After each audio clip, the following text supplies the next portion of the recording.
Welcome back to Irons United for our team news announcement. Matt, you're joining me just now live. Remember, we're doing the team news beforehand before we do go live for our live watch along. Matt, we have seen the team, but just to kind of keep the credit where credit's due, etc., we'll kind of hold off for a couple more minutes before we do announce the team. But is it what you expected? Yeah, probably. Yeah. Are you? But by that, therefore, you slightly are disappointed. It's funny, isn't it? Because you feel like you're in between a rough place and a hard rock, all that kind of stuff. It's like, West Ham. We came off a great victory against Chelsea, and however, it depends on what way you look at it. It's like what side won that game. Yeah. Therefore, what do you expect for West Ham to do moving forward, if that makes any sense? Look, we've got a big squad, so anyone at any point could come in, and it's just, what are you feeling at the time? You can't argue against why he's gone the same way and pick the team he's picked.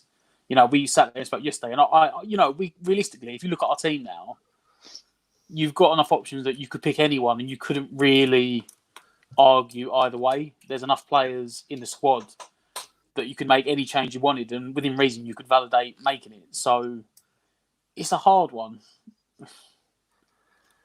I mean, what time are we on? We're on nearly 1:10. So we'll give it another minute. We'll put what we've been told anyway news out. Then it keeps a little bit of, sanity, I suppose, and people not moaning, etc., about having the news early. I mean, to be honest, you could probably start searching the internet now and having a look and seeing who people are predicting to start up. I'm just trying to see if Yep. So, I mean, people are announcing it now on Twitter. So we'll go with it and let you know that the team this week looks like it's going to be unchanged. For the Newcastle game, it's funny, isn't it, why you feel slightly disappointed, but in actual fact, it was an okay performance by West Ham, especially in the first half. Okay, but then the second half is when we grew into it. What's your thoughts on that starting lineup, really, Matt? I can see why he's picked it, because you don't change a winning team.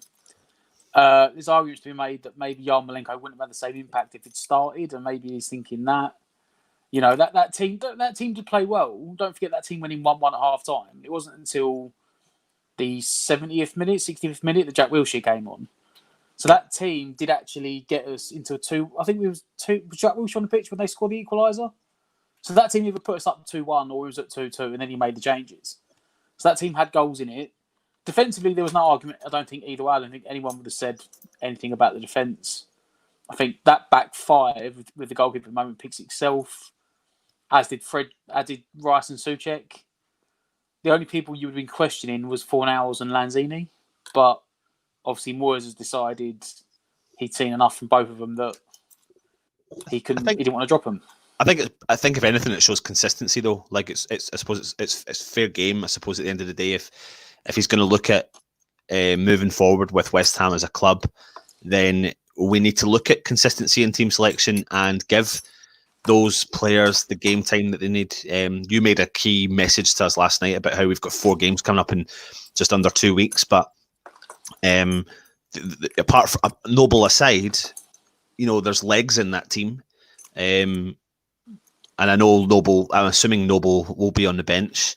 And I think what Moyes has probably taken from this is that the team that he set out last week, he can make impacts from the sub. If anything, it's been what the fans have been calling for from the start, to be honest with you, Matt. The fans have been calling for it for such a long time, is like make substitutions early, make sure they're impactful. And maybe that's what he's going to try and go for again, because he's going to have to rely on more than the starting 11 to get through this game. It gives us options, You look at the bench now, there is options on the bench, which is something for a long time we didn't have, Yeah. They spoke about on Sky Sports the other day, the fact that we could bring Jack Wilshere and Yarmolenko off the bench shows you that there is promise off the bench. I mean, Haller's apparently not in the squad today again. Yep. I don't know if that means they're saving him for Burnley on Wednesday, or if this stupid whole finance thing. I mean, there's all rumours about this, but everyone said it's nothing to do with that, and he's just injured. There's pictures of him yesterday training, though, so obviously maybe David Moyes doesn't think he's quite there yet. Yeah. But you have options, and something he didn't have. And like you said, it's consistency. I mean, I remember last year, even under Pellegrini, we sat here every week saying, and he'd always change something in the back four. He'd always take, whether it was a fullback or a centre back, there was never a consistent back four. So, the back four with Rice and Souček in front of them, they need to play together to get that consistency, the understanding. It's just going the other direction. Maybe we could have made changes, but like I said, it means you've got changes.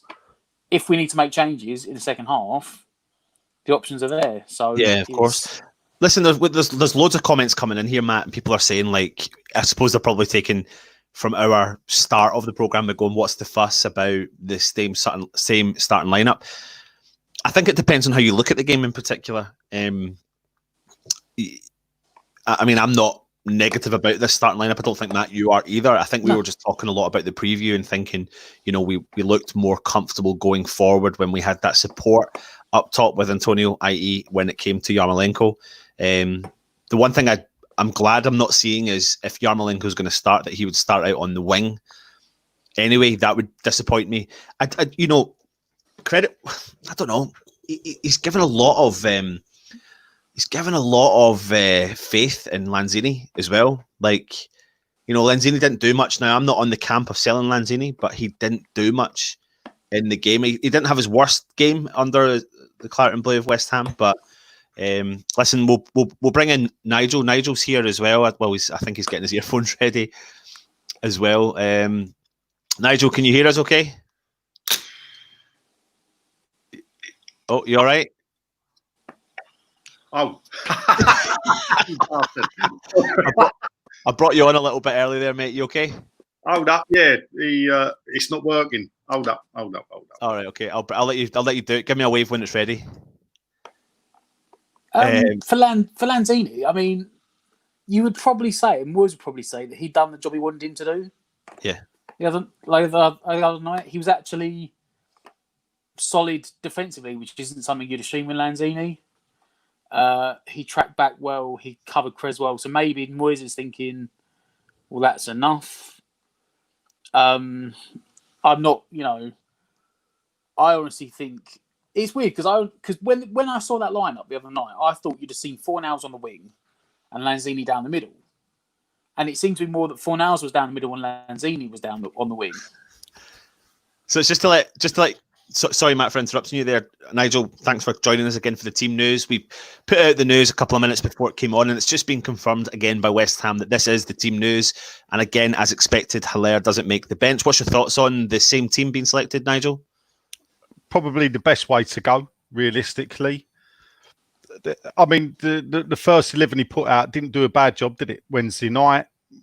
We hope it's not too much, but perhaps keeping Yarmolenko's powder back to allow him to come off the bench, super sub, maybe. I'd imagine the bench is the same, no, is it? We got Wilshere on the bench. Randolph, Johnson, Balbuena, Masuaku's on the bench. Noble, Wilshere, Yarmolenko, Silva, and Ajeti. Yeah, so the young kid misses out for Noble, really, isn't it? Yeah. Well, Masuaku in it. He steps in. Right. All right. Yeah. But yeah, I mean, the players did. The performance was decent. So old school is you keep picking the same 11, isn't it? You want them to become a team. All this chopping and changing every week, sometimes just for the sake of it. It can work against you. So hopefully he's finding out what his best 11 is. Perhaps this is the start of a new era of West Ham without Mark Noble. Yeah. It's hard for me because I've always believed that for West Ham, you got to have a local kid in there to keep that connection. And it'll be a shame the day that we have to go on without him because he's been the only one really that's come in and made it from the local area. So, you're talking, what is he, like 16, 17 years at the club?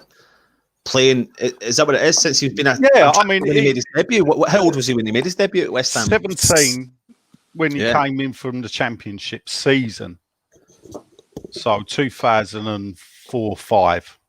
Yeah. He broke through with Elliot Wald, if you remember. Yeah, that's right. Yeah. Whatever happened to him? Sent to Coventry. Never heard of again. Yeah.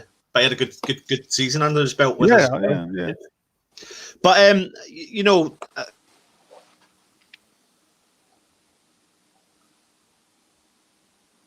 he's muted himself. Yeah, you've muted yourself. That's the button I need for Sean. I don't know what's just happened. So just checking the team from last week, or from Wednesday, it's Anderson that's been dropped for Masuaku. Now, I know there was a thing about Anderson might be carrying an injury, so I don't know if he hasn't made the bench.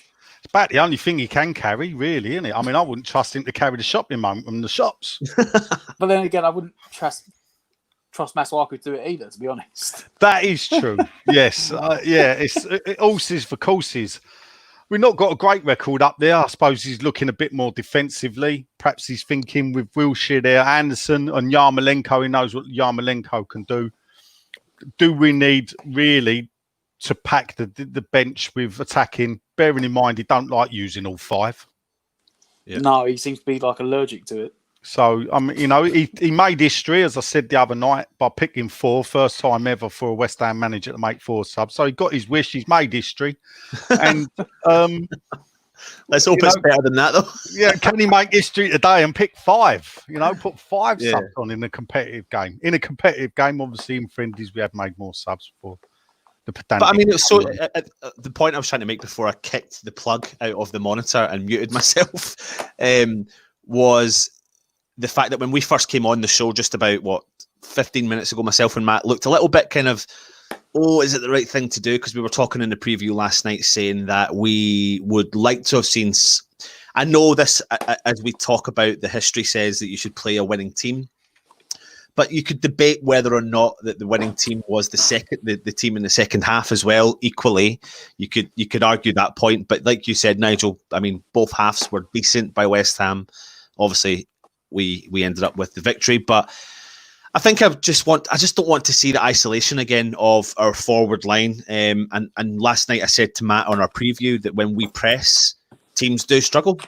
We've done it a couple of times at Chelsea. Chelsea panicked a couple of times in the first half when we really put the gear on and went into 5th gear and went right forward against them. And they didn't know what to do. They were panicking, kicking the ball out.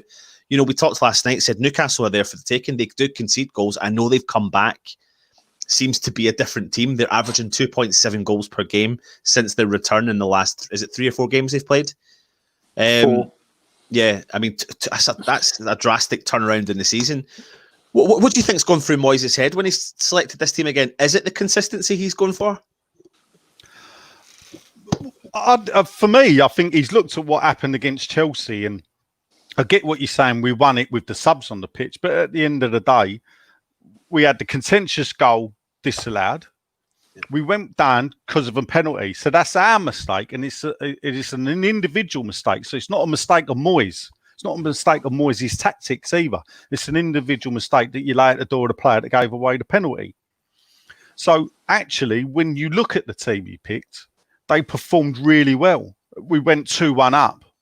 And yes, they came back into it to go 2-2. But then we didn't buckle like we did Liverpool away, where we were 2-1 up. Liverpool got the second goal, and then they went on and got the third. Yeah. He then made the changes to inject, which at the end of the day, attacking changes, because not holding out for a point.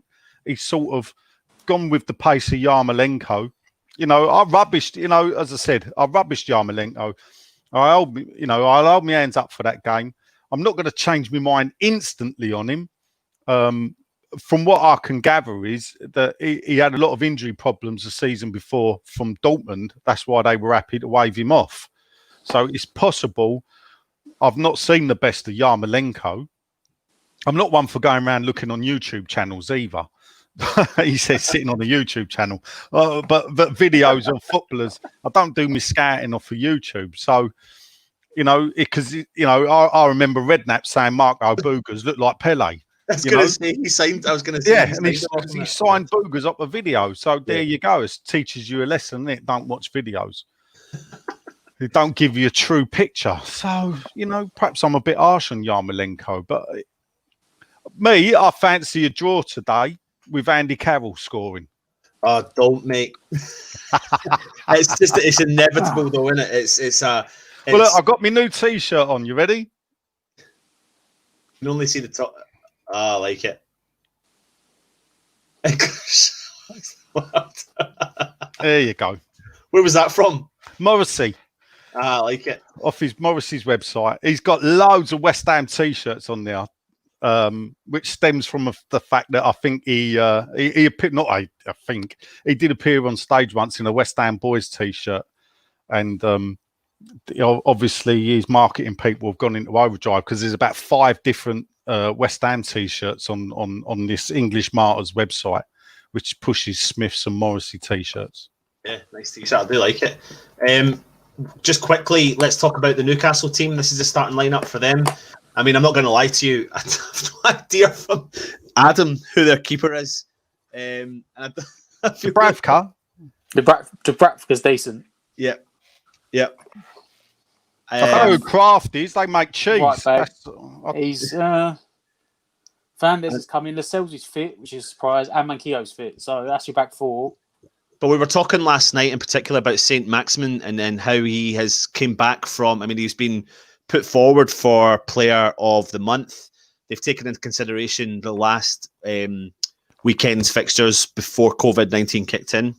But since his return, he's got back 2 goals and 3 assists. He got 3 assists against Bournemouth. Questionable whether or not Bournemouth are playing well, but he still did. Gale is just came off a bit of form, scored 2 goals as well. Joe Linton, who's their kind of record signing, he's only got 2 goals this season. John Joe Shelvey, we know a lot about him. He's linked left, right, and centre with West Ham every single month, I think, when possible. And then I'm just trying to see about the bench, and of course, Mr. Andy Carroll sits on the bench. What do you fear the most about that team there, Matt? They've got goals going forward in that team. Looking at the team, that's their usual formations are 4-2-3-1.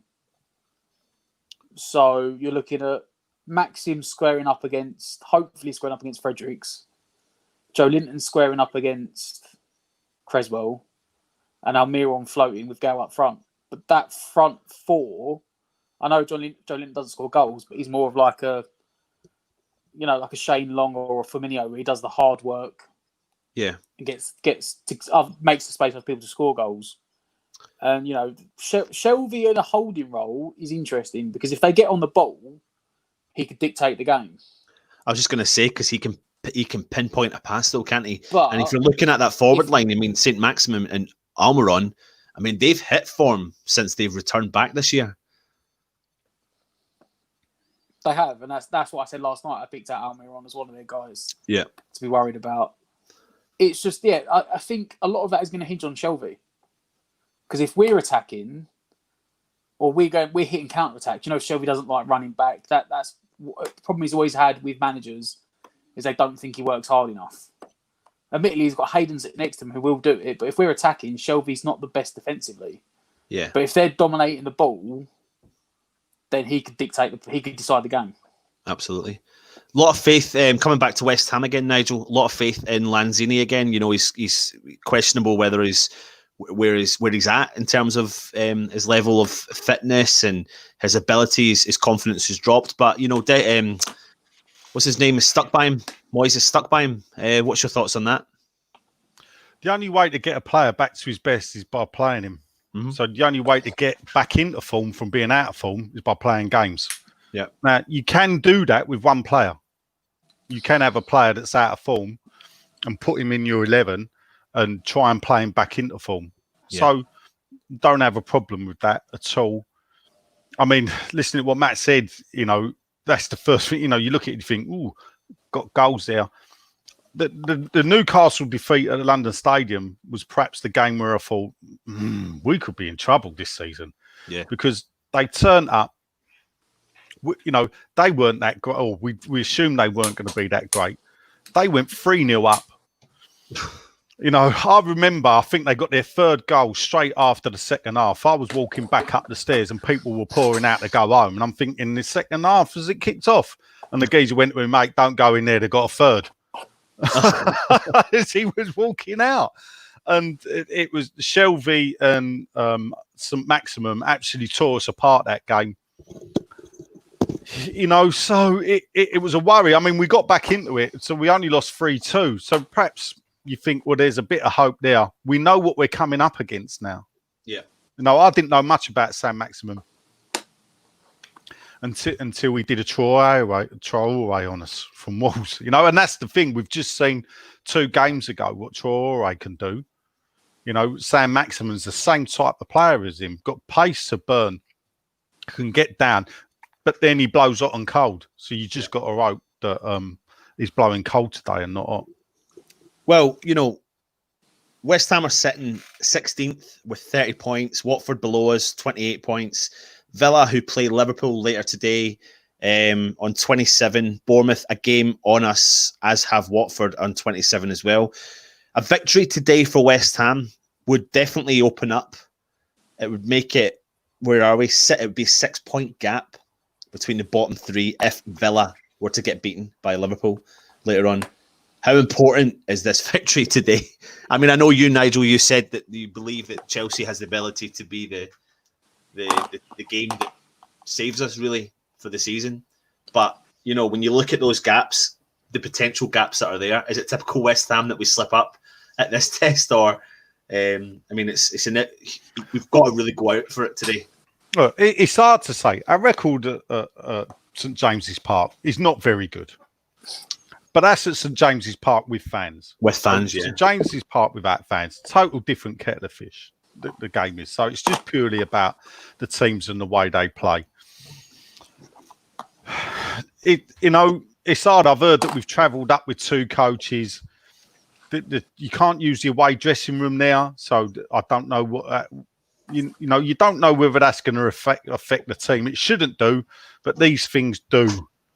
You know, so it looks like they've not. I don't know if they've stayed up in an hotel overnight, whether they possibly couldn't do that. So if they've had to make the long journey today, you know, that's a long journey by coach. You know, at any point. So if they've had to do that, believe me, I used to do it a lot, and you know, it will stiffen the legs up. Let's put it like that. Yeah, but it's first class in the coach, though. Let's not forget that. Yeah, all right, yeah, that's true. It wasn't a National Express midnight special from Victoria. Yeah, you don't want to be doing that. When my brother lived up there. So it's a tough one. I mean, for me, I say to people, look, if we lose, don't be downhearted. You know, the Chelsea result has shown that we have got good performances in us. Perhaps Wednesday against Burnley. Newcastle are on a bit of form. Burnley are blowing hot and cold. I would, you know, if I'm going to pick a game where I'd put a bet on West Ham to win, I'd be betting on the Burnley game Wednesday, not on this game. The only thing is the games do come thick and fast now. So we're going Saturday, Wednesday, Saturday, Friday. Yeah, we were talking about that. We were saying that we've got 4 games over the next 13 days. Yeah. So yeah, they've got to earn their wages, haven't they? Yeah, and I mean, Matt, you made a valid point last night by saying, you know, Newcastle have hit the magic 40 number. Will they take their foot off the gas, or will Steve Bruce be wanting to? You know, there's 2 elements to that. You could be with a potential takeover coming in. You could be looking at trying to prove a point to say, listen, this is what we can do. We can keep pushing forward, but we don't know what's coming. We don't know what's coming with this. There's going to be changes left, right, and centre. We're going to potentially start the Wednesday game. I mean, I can't see the same side starting the Wednesday game because that will be a run of 3 games in the space of a week, and it's inevitable that I'd be shocked if I saw that. But listen, we're going to be coming back on with a watch along. What's the predictions for the game? I know we took yours, Matt, last night. Nigel, what's your thoughts? I'm going for a draw. I take a draw, mate. Yeah, I'd take a draw. I'm going for a draw. The thing about the bigger game actually for us is the Liverpool Villa game. Yeah. Now, it's possible Man City done us a favour because it might have kicked Liverpool up the arse because they'd have done something against I mean, he may not be able to manage an allotment, but then what does that say about us? The fact that he's like 10 points clear of us. Exactly. So, you know, we're struggling to weed the front porch at the moment. If you know, if we have to take it that far, if we're going down that road, But hopefully, the Liverpool have had their hangover kicked out of them by Man City.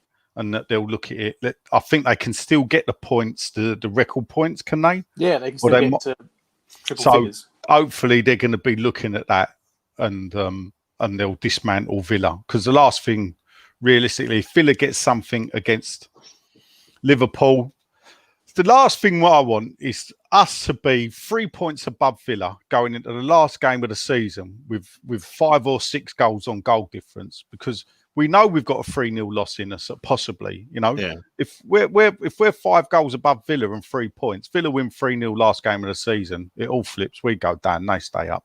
You don't want to give Villa that target, so you want to get away from them. So today is a big day. It really is a big day. As like we said, if results go right and West Ham can get something out of the game today, I mean, I'm quite a positive West Ham fan. I went into the game last year.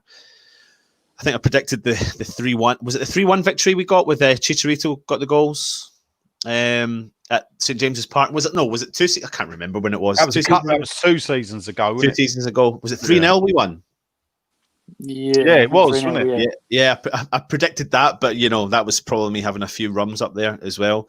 So today I'm a bit more calm, and I'll go for a 1-0 victory. Do you know what? That's a lie. What did I say to you, Matt, last night? Because I think we'll concede. I think Newcastle will concede. We've looked at all their stats. I think I say 3-2 again. Did 3-2? Yeah, so I'll stick to the 3-2. 3-2 victory to West Ham. It'll be an interesting one. What do you think of the impact of Augie, Nigel, coming back in? Yeah, I mean, at the end of the day, not only best defender, arguably the best player we've had this season. I'm not a sentimentalist. If Snodgrass had been playing now, I think I would have ticked the Snodgrass box for player of the season, purely because of he's always put the effort in, and he's actually showed when we was in our bad times, a lot of our goals that we did score come from set pieces, from his delivery and everything else. And I just think that the effort and everything needed rewarding with him. But looking at it now, it looks like I possibly will be ticking Ogbonna's box for Hammer of the Year. Yeah, I struggle with that one though, Nigel. I mean, I know he's been our best defender, but I just struggle to give a defender a Hammer of the Year in a bad season, to be honest. But that's for another show, for another day. It's the West Ham way. It is the West Ham way, innit? Yeah, exactly. Any last points anyone wants to make before we move off and get ready for the watch along? Anything for you, Nigel? Nah. So he's gone for a draw. Take a point. And hope that Liverpool do us a favour against Villa. Matt, you've gone for a West Ham victory, didn't you? You went for 2-1. I said 2-1, but I also don't said be I'd take a point. Yeah, I'm saying, if you'd have said before the Chelsea game we'd get 4 points from Chelsea and Newcastle, you'd gone, yeah, we can nick a point at Chelsea and beat Newcastle, and it's almost like it would be entirely West Ham to go and play really well on Wednesday and win 3-2, and then to nick a point today, like get battered and come away with a point. Yeah. Go, yeah, we still got the 4 points from the 2 games. Yeah, we've just done it entirely in reverse. So I'm hoping for a win. I've backed 2-1, but it wouldn't surprise me. I'd take a point. Cool. Listen, I'll take that. I'll take a 3-2 win. Quickly, I don't know the answer. When was the last time we won 2 games? Oh, I said it like it's got to be last season, shortly. No, hold on a minute. It was I said it last start of the season, wasn't it? August. Did we? Was it Watford and Norwich back to back or something? I don't know. I don't know the answer, but that's why I'm loath to back a win. Months. Months. Well, it can only been August because we've sunk like a stone since then. Yeah. We'll try and get that one and give you if anyone knows the answer, get it in the comments. If not, we'll come back to you with the answer for that in the trivia, in the watch along. I'm sorry I've been distracted. It's because my computer went to die. Couldn't find my charger. I've kicked the bloody thing out the pot. Everything's going a pot around me. So we'll be back for the watch along. Nigel, thanks for joining us for the team news. Matt, we'll see you soon. And yeah, come on, you Irons.